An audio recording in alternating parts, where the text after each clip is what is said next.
Ini sebenarnya pengertiannya sama seperti sebelumnya. Jadi hidup bersama itu yang baik itu jenisnya ada dua, yaitu koeksistensi dan proeksistensi. Biasanya awalnya itu kita bisa koeksistensi. Koeksistensi ini saling kerjasama, saling menerima kehadiran yang lain, bareng-bareng sesuai dengan kebenarannya sendiri-sendiri.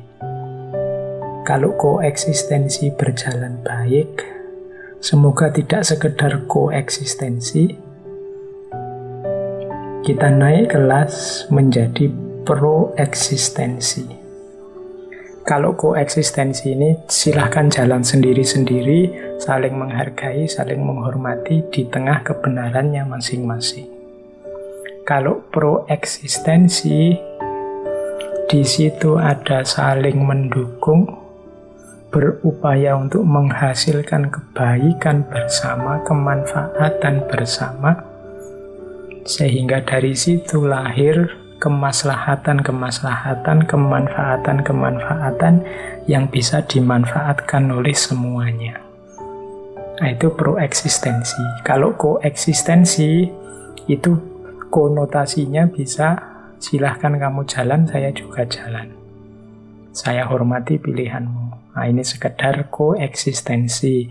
Kalau proeksistensi, itu kita tidak sekedar saling membiarkan, tapi kita juga saling bekerja sama, saling mendukung, sehingga melahirkan pola hidup, gaya hidup bersama yang produktif, kreatif. Oke, ini pengertiannya sebenarnya mirip saja dengan penjelasan-penjelasan sebelumnya. Ya, biar teman-teman ngerti saja, karena kadang-kadang aspek peristilahan ini kan sering membingungkan. Ya monggo yang mau pakai istilah membiarkan, memahami dialog, atau mau pakai koeksistensi dan proeksistensi.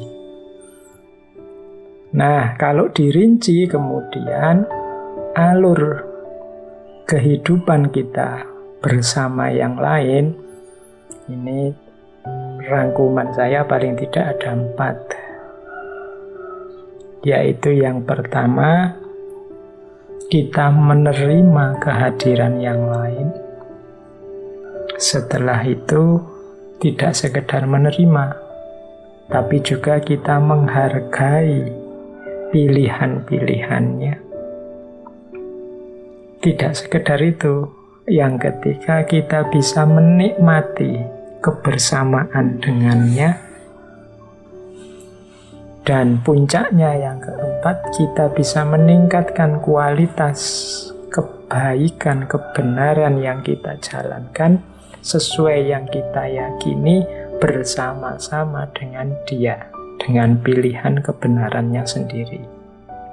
Nah, ini 4 level perkembangan yang baik, yang proeksisten, seperti dijelaskan sebelumnya. Jadi yang pertama tetap harus mau menerima. Kalau menerima saja tidak, ya tadi resikonya ya siap-siap berhadapan dengan konflik, dominasi, saling menzalimi, atau kompetisi yang saling menjatuhkan. Hidup kita akan berat.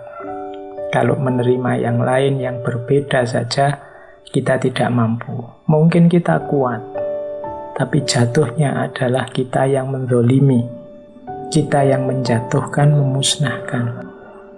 Padahal kalau ambisi kita agar semua orang sama dan seragam, tadi sudah disimpulkan tidak mungkin.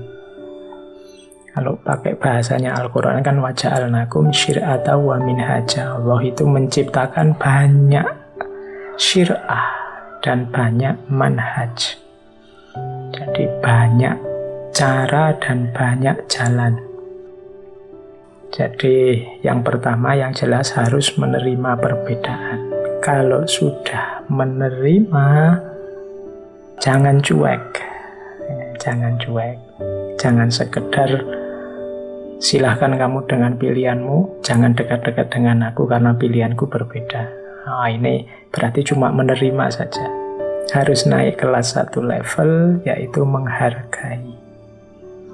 Jadi menghargai itu pilihanmu apa, kemudian yang kamu anggap benar apa, yang kamu anggap baik apa.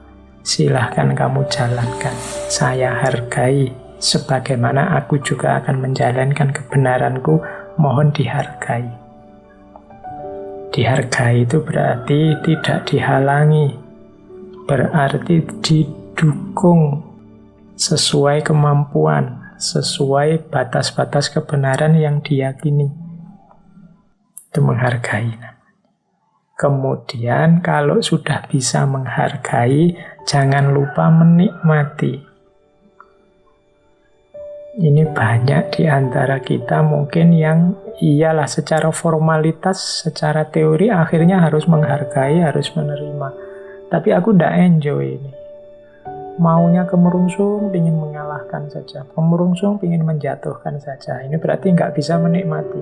Hanya karena terpaksa oleh batas-batas normatif, oleh tuntunan agama, oleh nasihat dari tokoh-tokoh misalnya. Akhirnya tidak bisa menikmati.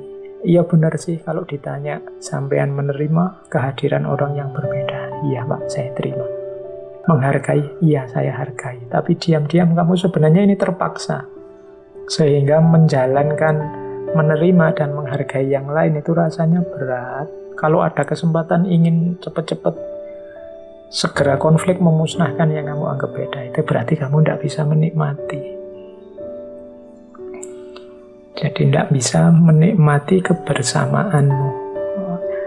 Ketika kalian tidak bisa menikmati, kemungkinan kalian akan segera jatuh pada level paling rendah. Atau malah di bawah level menerima. Karena tidak bisa menikmati itu, yang kamu lakukan adalah terpaksa. Begitu indikasi yang mendorong keterpaksaanmu hilang, mungkin segera akan terjadi konflik, segera akan terjadi dominasi dan saling menjatuhkan. Karena engkau tidak bisa menikmati kebersamaan. Jadi penting aspek menikmati ini. Nikmatilah hidup bareng-bareng yang lain yang berbeda. Baru setelah itu naik ke level yang paling tinggi, meningkatkan. Meningkatkan itu bisa tadi kalian saling memahami, mau dialog, komunikasi yang produktif, sehingga wawasanmu tentang perbedaan itu semakin meningkat. Sehingga keberagamaanmu, keyakinanmu tentang kebenaranmu juga semakin mantap. Ini namanya meningkat. Kebersamaan dengan yang lain justru meningkatkan kualitas kemanusiaanmu, bahkan kualitas kedekatanmu dengan Tuhan. Ini kalau diuraikan panjang. Amanat Tuhan untuk mengelola bumi, untuk mengelola alam semesta, itu tidak sekedar manusia berhadapan dengan alam, tapi juga manusia berhadapan dengan manusia yang lain.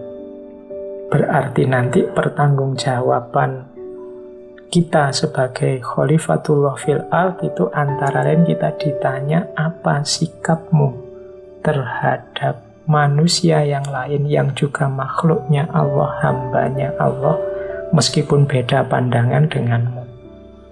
Nah, ini aspek yang penting untuk kita renungkan.